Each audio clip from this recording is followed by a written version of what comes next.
Tá, vamos lá, tendenciosa. Como é que uma informação que parte da boca dos próprios ministros do Superior Tribunal Militar pode ser tendenciosa?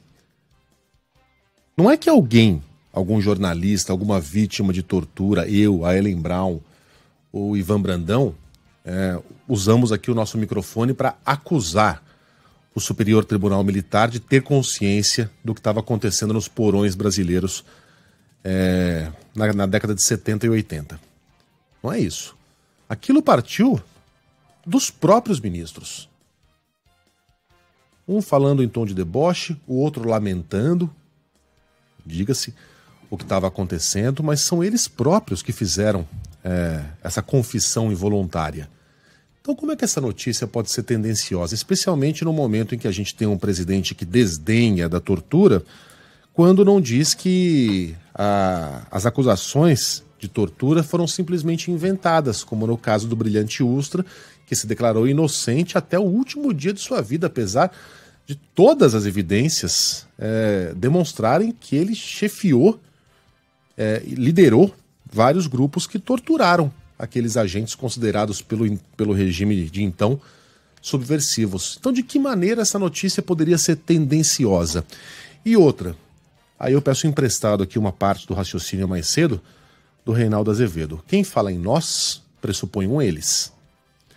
Nós não nos abalamos, nós não tivemos a nossa Páscoa estragada. Quem são o eles que complementariam esse nós, supondo, portanto, que o nós seria o exército brasileiro? Quem são eles?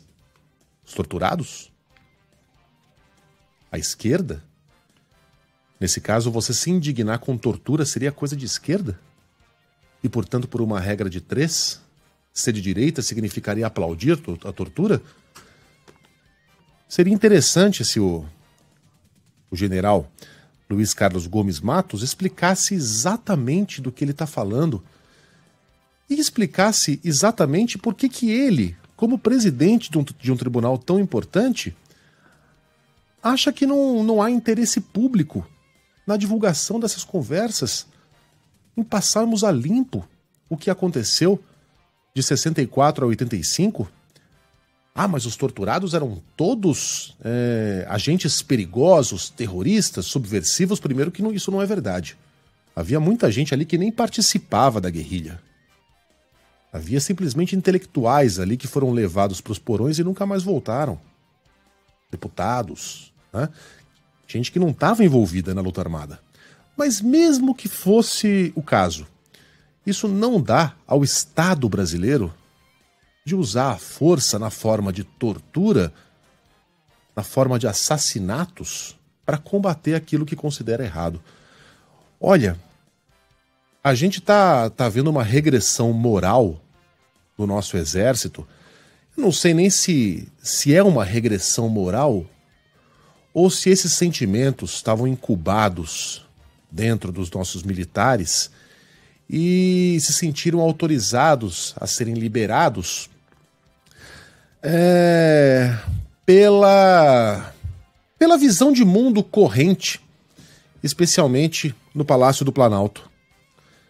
Porque a gente vivia uma época, desde a redemocratização, em que os militares haviam reconquistado a confiança da população, havia uma aura de respeitabilidade, né? A gente olhava para aqueles generais de hoje e não enxergava mais aqueles de óculos escuros, truculentos do passado. Isso está se perdendo. Que foi um trabalho. Foi um trabalho para as Forças Armadas resgatar essa imagem. Né? Foi pensado. Isso está se perdendo por obra e graça dos próprios militares. Pelas palavras de um general Heleno cantando, né, cantando um pagodinho para puxar o saco do candidato à presidência e depois apoiando a união com essa própria gente que ele desdenhou lá no passado. Por obra e graça de gente como Pazuello, que demonstrou ali como as escolas de samba desfilam na Sapucaí, desfilou na nossa frente toda a sua incompetência, do especialista em logística, que ajudou a gente a chegar a esse quadro tenebroso de 660 mil mortos, pelas palavras de Luiz Carlos Gomes Matos, que joga fora a civilidade e diz que a confirmação da existência de tortura entre os militares, das palavras de seus próprios colegas, é algo que não estragou nem a Páscoa dele, que não faz ele perder o sono. O que está acontecendo com essa gente? Quanto tempo vai demorar até que a gente volte a confiar no senso de responsabilidade dos fardados? Que tragédia moral a gente está vendo. E pior, liderado por um capitão rebelde que passou a sua vida inteira brigando por maiores soldos, armando o ataque terrorista. É essa criatura que está liderando o derretimento moral do exército brasileiro. É muito lamentável e muito triste que a gente tenha que ver isso acontecer, Lembrão.